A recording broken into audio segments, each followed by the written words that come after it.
सर्व ताई आणि दादांना श्री स्वामी समर्थ. तुम्हा सर्वांचं माझं देवघर या आपल्या चॅनलमध्ये स्वामीमय स्वागत आहे.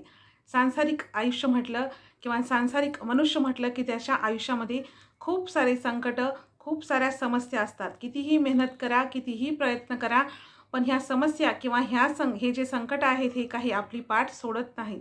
बघा, मेहनतीसोबत किंवा प्रयत्नासोबत जर उपायाची जोड आपण याला लावली तर आपल्याला या सगळ्या प्रकारच्या संकटातून नक्कीच मुक्ती मिळते. कुठल्याही अडथळे असो, कुठल्याही अडचणी असो, या सगळ्या नक्कीच नष्ट होतात.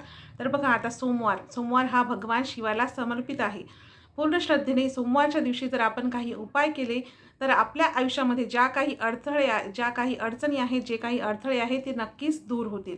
बघा, आता नवरा बायकोचं पटत नाही किंवा अगदी क्षुल्लक कारणावरून वाद होतात किंवा विवाह जुळण्यामध्ये, लग्न जमण्यामध्ये खूप अडचणी येत आहेत, अडथळे येत आहेत. कितीही प्रयत्न केलं तरी विवाह जुळत नाही किंवा घरामध्ये पैसा टिकत नाही किंवा लक्ष्मीप्राप्तीचे, धनप्राप्तीचे मार्ग आपल्याला दिसत नाही. धनप्राप्तीच्या मार्गामध्ये सुद्धा अडथळे, अडचणी येत आहेत. त्यासाठी आपल्याला काय करायचं आहे? सोमवारी भगवान शंकराच्या मंदिरामध्ये जायचं आहे. सोमवारच्या दिवशी सकाळी लवकर उठा, अंघोळ करून स्वच्छ कपडे घाला. या दिवशी काळे कपडे अजिबात घालू नका. भगवान शंकराला पांढरा रंग प्रिय आहे. तुमच्याकडे पांढऱ्या रंगाचे कपडे नसतील तर इतर कुठल्याही रंगाचे कपडे घातले तरी चालतील, पण काळ्या रंगाचे कपडे घालायचे नाहीत. तर स्वच्छ धुतलेले कपडे घालून आपल्याला भगवान शिवाच्या मंदिरामध्ये जायचं आहे आणि तिथे आपल्याला शक्य असेल तसं, आपल्याला जसं शक्य होईल त्या पद्धतीने आपल्याला तिथे रुद्राक्षाचं दान करायचं आहे. तुम्ही एक जरी रुद्राक्ष दान केला तरीही तरीही काहीच हरकत नाही किंवा तुम्हाला शक्य असतील तेवढे रुद्राक्ष तुम्ही दान करू शकता. आता हे जे उपाय मी तुम्हाला सांगत आहे, हे उपाय तुम्ही कोणत्याही एका सोमवारी करू शकता किंवा प्रत्येक सोमवारी जर केले तर फारच उत्तम. पण प्रत्येक सोमवारी आपल्याला हे सगळ्या गोष्टी करणे शक्य नाही. तर मग कोणत्याही एका सोमवारी केलं तरी काही हरकत नाही. आपल्या यथाशक्तीप्रमाणे एक किंवा त्यापेक्षा अधिक रुद्राक्ष तुम्ही दान करू शकता. रुद्र म्हणजे भगवान शंकराचाच एक अंश आहे. रुद्राक्ष म्हणजे भगवान शंकर आणि रुद्राक्ष काही वेगळे नाहीत, दोन्ही एकच आहेत. तर भगवान शिवाच्या मंदिरामध्ये जाऊन जर आपण सोमवारी रुद्राक्ष दान केल्याने आपल्या घरामधील जे काही वाद आहेत, पती-पत्नीमध्ये मतभेद आहेत, घरातील सदस्यामध्ये छोट्या-छोट्या गोष्टीवरून भांडणे होत असतील किंवा तुमच्या घरामध्ये किती प्रयत्न केला तर पैसा टिकत नसेल किंवा विवाहामध्ये, लग्नामध्ये अडथळे, अडचणी येत असतील, या सगळ्या समस्याचा, या सगळ्या संकटाचा नाश नक्कीच होईल आणि भगवान शंकराची कृपा तुमच्यावरती नक्कीच होईल. तर कुठल्याही सोमवारी आवर्जून या सगळ्या संकटातून, समस्येतून मुक्तता होण्यासाठी रुद्राक्षाचं दान अवश्य करा. बघा, आता सांसारिक जीवन म्हटलं की आपल्याला मानसिक ताण, डिप्रेशन या सगळ्या गोष्टी होतातच. तर ह्या सगळ्या गोष्टी का होतात? कारण आपण जे काही कार्य करत आहोत किंवा जो काही व्यवसाय करत आहोत त्यामध्ये आपल्याला यश किंवा त्याच्यामध्ये आपली प्रगती होत नाही म्हणून. तर आपल्या व्यवसायामध्ये आपल्याला यश किंवा भरभराट मिळावी, आपला मानसिक ताण किंवा आपलं जे डिप्रेशन आहे त्यापासून सुद्धा आपल्याला मुक्तता मिळावी, यासाठी आपल्याला सोमवारी भगवान शिवाच्या शिवलिंगावरती कच्च्या दुधाने अभिषेक करायचा आहे. बघा, अभिषेक करण्यासाठीचं जे दूध असतं ते गरम केलेलं नसावं आणि शिळंसुद्धा नसावं. ताजं आणि कच्चं दूध याने आपल्याला अभिषेक करायचा आहे. तुम्हाला जर मानसिक ताण, डिप्रेशन यापासून मुक्तता हवी असेल किंवा तुमच्या व्यवसायामध्ये जर तुम्हाला भरभराट व्हावी, प्रगती मिळावी असं जर वाटत असेल, तर भगवान शिवाच्या शिवलिंगावर कच्च्या दुधाने अभिषेक करायचा आहे, पाण्याने नाही. एरवी आपण भगवान शिवाला पाण्याने अभिषेक करत असतो, पण काही खास गोष्टीसाठी, काही खास फलश्रुतीसाठी आपल्याला भगवान शिवावरती कच्च्या दुधाने अभिषेक करायचा आहे. अभिषेक तुम्ही मंदिरामध्ये जाऊन करू शकता किंवा देवघरामध्ये जे शिवलिंग आहे त्याच्यावरती सुद्धा करू शकता. बघा, अभिषेक करताना आता कोणती सेवा घ्यायची? अभिषेक करताना तुम्ही रुद्र घेऊ शकता किंवा शिवमहिम्न घेऊ शकता. रुद्र, शिवमहिम्न आपल्या नित्यसेवा या ग्रंथामध्ये दिलेलं आहे. मराठी आणि संस्कृत दोन्हीही दिलेले आहेत.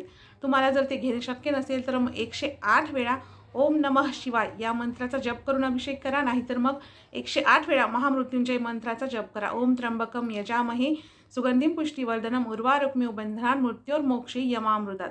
या मंत्राचा 108 वेळा जप करून शिवलिंगावरती आपल्याला दुधाने अभिषेक करायचा आहे. त्याच्यानंतर शिवलिंग स्वच्छ धुवून घ्या. स्वच्छ पाण्याने धुवून घ्यायचं आहे, पुसून घ्यायचं आहे. देवघरामध्ये जिथे आपण ठेवतो तिथे ठेवून द्यायचं आहे. आता हे जे अभिषेकाचं दूध आहे हे आपण प्रसाद म्हणून सेवन करायचं आहे, घरातल्या सर्वांना प्रसाद म्हणून द्यायचा आहे. तर हा जर उपाय आपण सोमवारी केला, हा उपाय जर तुम्ही प्रत्येक सोमवारी केला ना, तर तुम्हाला मानसिक ताण किंवा डिप्रेशन काय असतं हे कळणारसुद्धा नाही आणि तुमच्या व्यवसायामध्ये किंवा तुमच्या नोकरीमध्ये तुम्हाला तुमची भरभराट नक्कीच होईल, नक्कीच प्रगती झाल्याशिवाय राहणार नाही.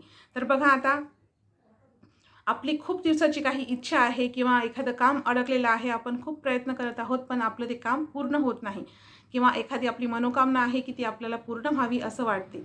तर आपल्याला काय करायचं आहे, सोमवारी अशा पद्धतीने अभिषेक करायचा आहे. आता जर तुम्हाला एखादी गोष्ट इच्छापूर्ती व्हायची असेल, मनोकामनापूर्ती करायची असेल, तर पाण्याने अभिषेक करा भगवान शिवाच्या शिवलिंगावरती. स्वच्छ पाण्याने किंवा गंगाजलाने, दुधाने, पंचामृताने कशानेही अभिषेक करू शकता. त्याच्यानंतर अभिषेक केल्यानंतर आपल्याला काय करायचं आहे, बेलपत्र घ्यायची आहेत. बेलपत्र जेवढे मिळतील तेवढे, 1 मिळो, 11 मिळो, 21 मिळो किंवा 108 कितीही बेलपत्र असली तरी काही हरकत नाही. फक्त बेलपत्र ताजी घ्या, तुटलेली घ्यायची नाहीत, किडलेली बेलपत्र घेऊ नका. अगदी स्वच्छ आणि एकदम व्यवस्थित असलेली बेलपत्र घ्यायची आहेत. बेलपत्र स्वच्छ धुवून घ्या. नंतर त्याच्यावरती चंदनाने किंवा भस्माने ओम नमः शिवाय हा मंत्र आपल्याला लिहायचा आहे.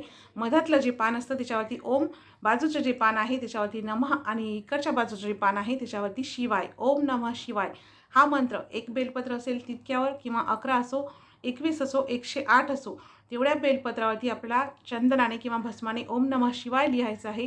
ते बेलपत्र आपल्या हातामध्ये घेऊन आपली जी काही इच्छा आहे किंवा एखादं अडकलेलं काम आहे किंवा एखादी मनोकामना आहे, तुमच्या मनामध्ये जे काय आहे ते पूर्ण करण्यासाठी भगवान शिवाला प्रार्थना करायची आहे, विनंती करायची आहे. आणि नंतर ओम नमः शिवाय, ओम नमः शिवाय असा 108 वेळा या मंत्राचा जप करून ते बेलपत्र एक एक करून भगवान शिवाला अर्पण करायचे आहेत. आता तुमच्याकडे जर एकच बेलपत्र असेल तर ते बेलपत्र हातामध्ये घ्या आणि 108 वेळा त्याच्यावरती ओम नमः शिवाय या मंत्राचा जप करून ते बेलपत्र भगवान शिवाला अर्पण करा. 108 बेलपत्र असतील तर एक एक बेलपत्र अर्पण करा ओम नमः शिवाय या मंत्राचा जप करून. या उपायाने भगवान शिव प्रसन्न होतात, कारण भगवान शिव हे खूप भोळे आहेत आणि ते अगदी आपण छोट्याशा केलेल्या सेवेला सुद्धा प्रसन्न होत असतात.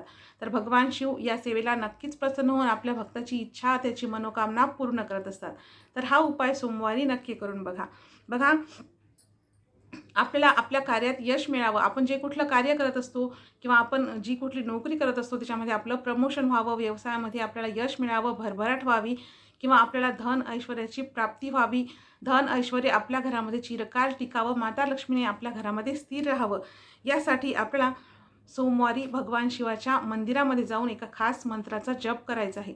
या मंत्राचा जप जर पूर्ण श्रद्धेने जर तुम्ही 11 माळा जप केला ना, तर भगवान शिवाची कृपा आपल्याला प्राप्त होत असते आणि भगवान शिवाची कृपा आपल्याला प्राप्त झाल्यामुळे आपल्याला आपल्या कार्यामध्ये यश व भरभराट मिळते, नोकरीमध्ये प्रमोशन मिळते, धनप्राप्तीचे, लक्ष्मीप्राप्तीचे विविध मार्ग आपल्याला सहज उपलब्ध होत असतात.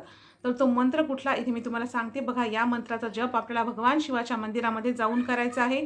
स्वतःला बसण्यासाठी एक आसन घ्यायचं आहे. आपल्यापासून कुणाला त्रास होणार नाही अशा एका बाजूने आपल्याला बसायचं आहे. नाहीतर आपण भगवान शिवाच्या शिवलिंगासमोरच बसाल आणि मग दर्शन घेण्याला येणाऱ्या जाणाऱ्यांना आपला त्रास होईल.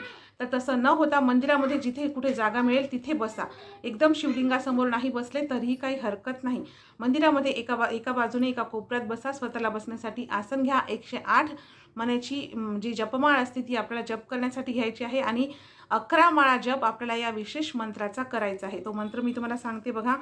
ओम नमो धनदाय स्वाहा, ओम नमो धनदाय स्वाहा या मंत्राचा 11 माळा जप भगवान शिवाच्या मंदिरामध्ये केल्यामुळे आपल्या व्यवसायामध्ये, नोकरीमध्ये आपल्याला भरभराट होते, आपली प्रगती होते, धनप्राप्तीचे, लक्ष्मीप्राप्तीचे विविध मार्ग आपल्याला सहज उपलब्ध होत असतात. या मंत्राने भगवान शंकराची कृपा आपल्याला लाभत असते. तर सोमवारी भगवान शिवाच्या मंदिरामध्ये जाऊनच आपल्याला या मंत्राचा जप करायचा आहे. बघा, आता आपल्या घरामध्ये खूप दरिद्री असेल, कटकटी असतील, भांडणे असतील, क्लेश असतील किंवा 7 जन्माची दरिद्री जरी आपल्या घरी असेल ना, तरी आपल्याला सोमवारी एका विशेष वस्तूचं दान करायचं असतं. बघा, सोमवार हा भगवान शंकराला समर्पित आहे. भगवान शिवाचा प्रिय रंग आहे पांढरा. तर या दिवशी आपल्याला गोर किंवा गरीब गरजू व्यक्तींना आपल्याला पांढऱ्या रंगाचं अन्न दान करायचं आहे. पांढऱ्या रंगाचं अन्न. बघा, दान जे आहे ते गरीब गरजू व्यक्तीला जर दान केलं तरच त्याचं फळ मिळत असते. तर सोमवारी आपल्याला तांदूळ घ्यायचे आहेत. पांढऱ्या रंगाचं धान्य जे आहे ते तांदूळ. तर तांदूळ आपल्या यथाशक्तीप्रमाणे आपल्याला गरीब आणि गरजू व्यक्तीला दान करायचे आहे, जेणेकरून आपल्या घरातील सगळी भांडणे, कटकटी, क्लेश, गरिबी, 7 जन्माची दरिद्री का असो ती नष्ट होईल आणि घरामध्ये धन ऐश्वर्य नांदेल. घरामध्ये माता लक्ष्मीचा वास राहील. आपल्या घरातली सगळी कटकटी किंवा जी अलक्ष्मी आहे ती निघून जाईल.